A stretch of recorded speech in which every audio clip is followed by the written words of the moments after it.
अब क्या चर्चा कर रहे थे अपन?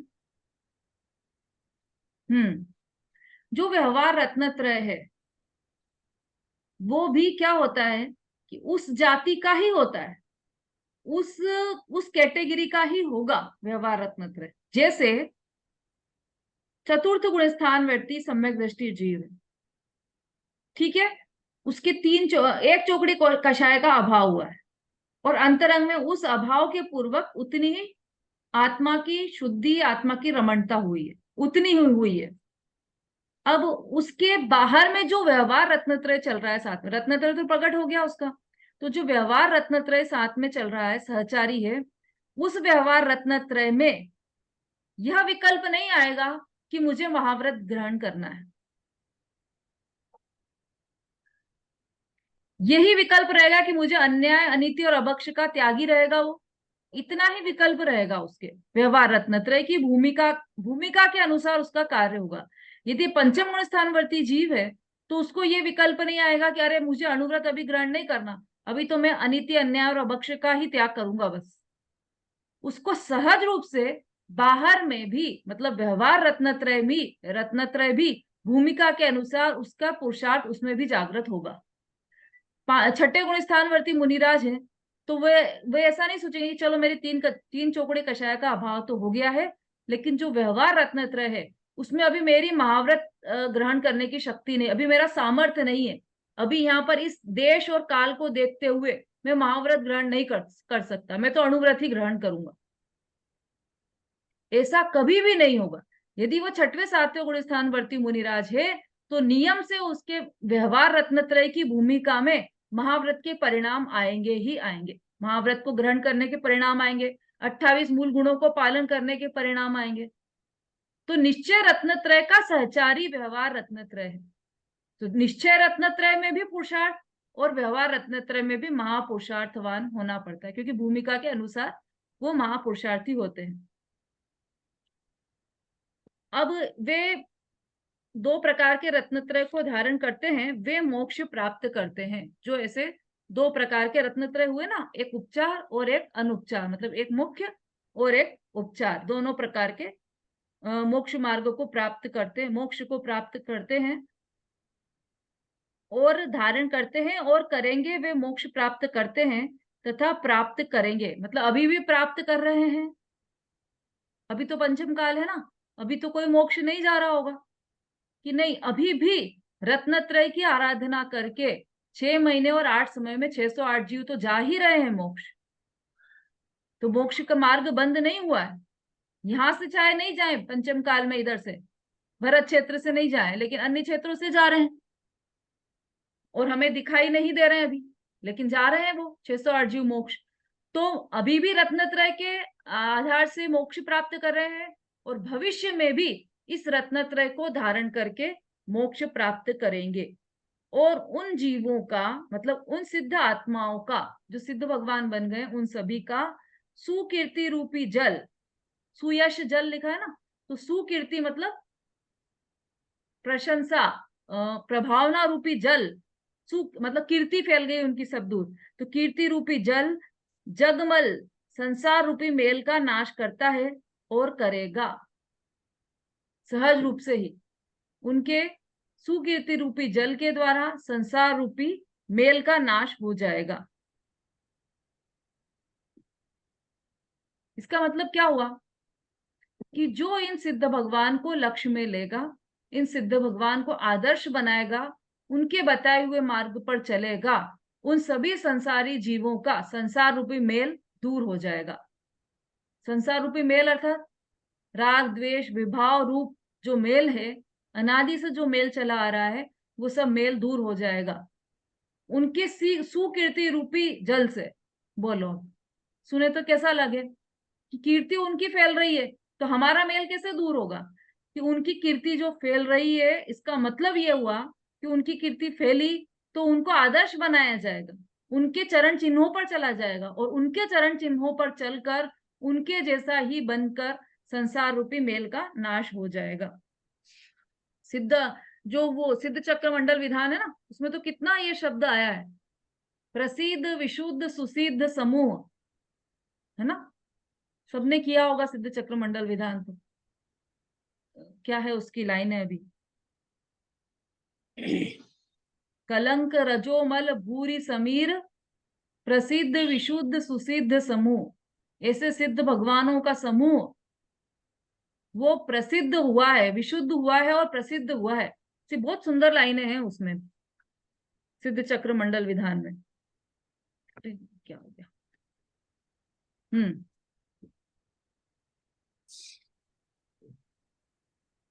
ऐसा जानकर, अब देखो मुख्य बात, ये तो अभी तक सिद्ध भगवान की बात की। अब हम क्या करें, ऐसा जानकर मतलब प्रमाद, ऐसा जानकर प्रमाद छोड़कर, प्रमाद मतलब स्वरूप में असावधानी को छोड़कर। देखो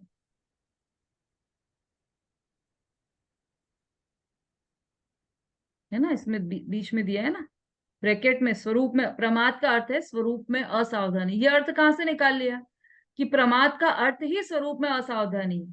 छठवें गुणस्थान का नाम प्रमत्त संयत और सातवें गुणस्थान का नाम अप्रमत्त संयत। तो वहां पर प्रमत्त और अप्रमत्त, तो छठवें गुणस्थान प्रमत्त मतलब प्रमाद और अप्रमत्त मतलब अप्रमाद। तो स्वरूप में स्थिर हो गए तो अप्रमादी हुए, और स्वरूप से थोड़े भी बाहर आए तो वो प्रमत्त संयत गुणस्थान में आ जाते हैं, मतलब प्रमाद हो जाता है। इसका मतलब कि स्वरूप में असावधानी यह प्रमाद है। तो ऐसा जानकर प्रमाद स्वरूप में असावधानी छोड़कर पुरुषार्थ करने करके, पुरुषार्थ करके साहस ठानी, मतलब पुरुषार्थ करके कमर कस के, ये भी कह सकते हैं अपन अपनी भाषा में बोले तो, कमर कस के तैयार हो जाओ। ये जानकर कमर कस के ये तैयार हो जाओ, यह शिक्षा उपदेश ग्रहण करो कि जब तक, पुरुषार्थ करके यह शिक्षा ग्रहण करो कि जब तक रोग या वृद्धावस्था न आए। जब तक रोग ना आए, कि हमको तो आ गया रोग इसलिए हम विचार ही नहीं करते। अब तो हमारा रोग, बहुत सारे रोगों ने घेर लिया है हम, तो अब क्या फायदा कि आगे और स्थिति खराब आने वाली है। इसलिए जिस स्थिति में हो अभी, उस स्थिति को बेस्ट मानकर और अभी से ये कार्य चालू कर दो। जब ही जाग जाओ तभी है सवेरा, ना समझो अभी मित्र कितना अंधेरा, जब ही जाग जाओ तभी है सवेरा। गुरुदेव तो बहुत लाइन, ये बार बार ये लाइन बहुत बोलते थे। एक सूरत के हैं धन्य कुमार जी, उनके द्वारा रचित है ये लाइन है, न समझो अभी मित्र कितना अंधेरा, जब ही जाग जाओ तभी है सवेरा। मतलब आप जिस स्थिति में हो, कि अभी तो मैं सबसे, मेरी क्लास में मेरी मेरी सबसे कम एज वाली मैं हूं, तो अभी तो मेरे को तो बहुत टाइम है रोग आने में। तो जो मेरे से बड़ी बूढ़ी औरतें हैं वो सब ग्रहण करें, उनको तो, उनका तो रोग आने ही वाला है, मेरे तो अभी नहीं आने वाला है। कि नहीं, आप जिस स्थिति में हो अभी के अभी जागृत हो जाओ, अभी भी देर नहीं हुई है। आपने अपना पिछला समय व्यर्थ गंवा दिया है, लेकिन अब समय को व्यर्थ नहीं गंवाना है। अब आज से ही, अभी से ही यह कार्य चालू कर दो। जब लोन रोग जरा गए, जब तक रोग और जरा, तो दो अर्थ लेना है इसका, जब तक जरा भी रोग नहीं आए तब तक, और दूसरा रोग और वृद्धावस्था। इसमें क्या दिया है, इसमें तो वृद्धावस्था ही लिया है ना। रोग या वृद्धावस्था न आए तब तक शीघ्र आत्मा का हित कर लेना, क्योंकि ऐसा तो हो ही नहीं सकता कि जरा भी रोग ना हो। रोग तो घेरे हुए है ही सही, सबको, सबको रोग घेरे हुए। इसलिए रोग और वृद्धावस्था जब तक नहीं आए तब तक अपनी आत्मा का हित कर लेना चाहिए। समय क्या हुआ है आज, इसमें समय नहीं आ रहा है। 3:30। हाँ हो गया है समय अपना, भावार्थ कर लेंगे कल। भावार्थ में वो डिटेल में आपको समझ में आ जाएगा, लेकिन आप लोगों को ये पढ़कर आना है, बार बार, दो दो तीन तीन बार इस पैराग्राफ को पढ़िए। और बाकी का तो आप रिवीजन कर ही रहे होंगे सब, क्योंकि एग्जाम की तैयारी तो सबकी चल ही रही होगी। तो इसलिए बाकी का जो रिवीजन कर रहे हैं उसके साथ जो आज चला है उसका भी रिवीजन करके आए। संगीता जी।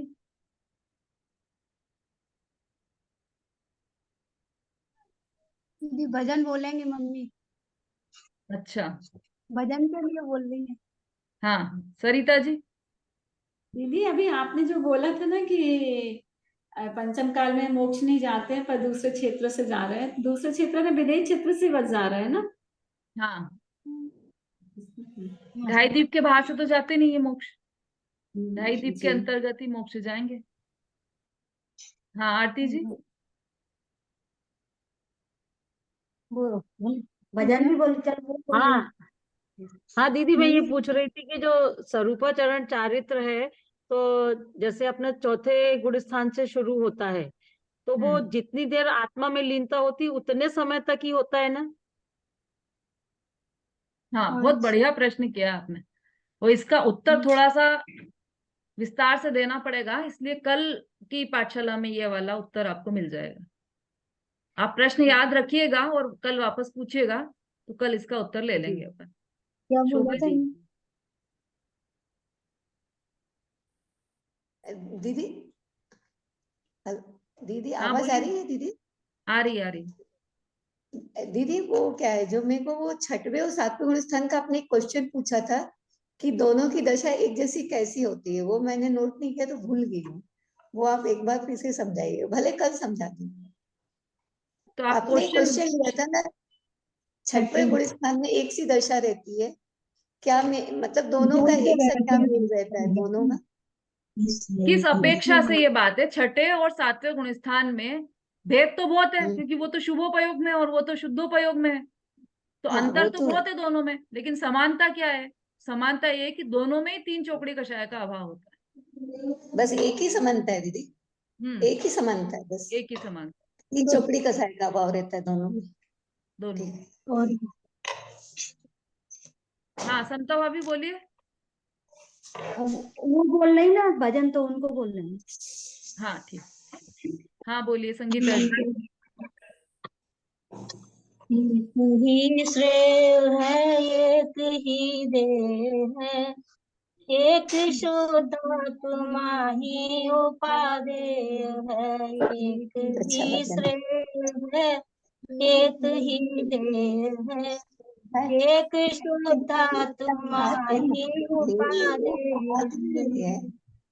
पर का आश्रय करे ये महाभूल है, उससे उड़ता विकल्पों का जंजाल है। जाल खुद ही बुने स्वयं उसमें फंसे, जाल खुद ही बुने स्वयं उसमें फंसे। इससे निश्चय रहे क्यों क्यों खुशहाल है। एक ही श्रेय है, एक ही देह है, एक शुद्धात्मा ही उपादेय। होती पर्याय क्रमबद्ध ये कहता रहे, फिर ये ऐसा हुआ क्यों विचारा करे। योग्यता हर समय की है कारण नियत, फिर कहाँ है विकल्पों का अवसर हरे। एक ही श्रेय है, एक ही देह है, एक शुद्धात्मा ही उपादेय है। गुण अघुर लघु रहे यानी वृद्धि नहीं, तेरा वैभव सदा एक सा ही रहे। फिर भी अनुभव करे हीनता वृद्धि का, फिर भी अनुभव करे हीनता वृद्धि का।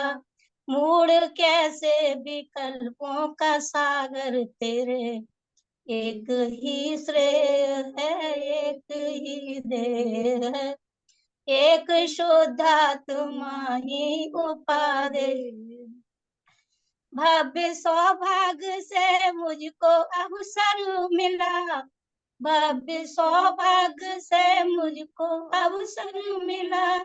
रूप निज देखने को सुदर्पण मिला, रूप निज देखने को सुदर्पण मिला। देव गुरु शास्त्री का है समागम मिला, देव गुरु शास्त्री का है समागम मिला, वह कमल कैसा रब से भी जो ना खिला, वह कमल कैसा रब से भी जो ना खिला।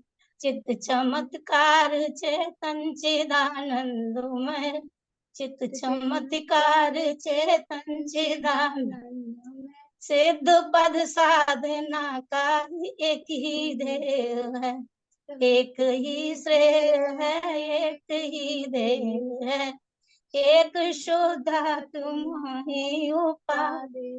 जय जय। वाह, बहुत बढ़िया, बहुत ही अच्छा भजन। नया आदरणीय रविंद्र पंडित जी का, आदरणीय रविंद्र पंडित जी का बनाया हुआ है, मेरे गुआ में रहते थे तब वो बोलते थे। अच्छा, आपने पर पूरा याद करके सुनाया, बहुत अच्छा, बहुत ही बढ़िया भजन है और अभी अपने प्रकरण के अनुरूप है। ध्येय गेय मम्मी और को तो बहुत श्रद्धेय बढ़िया आती है। आत्मा ही है और उसके द्वारा अंतिम आपका जो छंद था वो सिद्ध दशा की प्राप्ति का था। बहुत अच्छा, बहुत ही बढ़िया। ऐसे नए नए भजन मम्मी जी एक बार और आप सुनाइएगा ये थोड़े दिन बाद फिर से। मम्मी को बहुत आते, मम्मी को तो बहुत भजन आते हैं। हाँ, सुनाइएगा, ऐसे आध्यात्मिक भजन की बहुत आवश्यकता है। दीदी अंतर में उतरे तब इनकी सामर्थ्य सार्थकता है, हाँ, ये अंतर में अंतर में उतारने के उतरे लिए, तब इनकी सार्थकता है। अंतर में उतारने के लिए तो चर्चा है ये सारी। भजन भी हम गा रहे हैं और सुन रहे हैं तो इसीलिए क्योंकि प्रयास वही अपना चालू है। चलिए। जावाणी के ज्ञान से सूझे लोकालोक, सो वाणी मस्तक नमो सदा देत हूँ। बोलिए जिनवाणी माता की जय, महान जैन धर्म की जय। जय जिनेन्द्र। जय जिनेन्द्र। आपका भजन बहुत बढ़िया रहा, बहुत बढ़िया रहा आपका भजन। दीदी रिकॉर्डिंग भेज दीजिए, मैं आजकल थोड़ी बिजी हूँ, मैं सुन नहीं पा रही ठीक से। हाँ हाँ, क्या कह रहे? भजन आपका बहुत अच्छा था।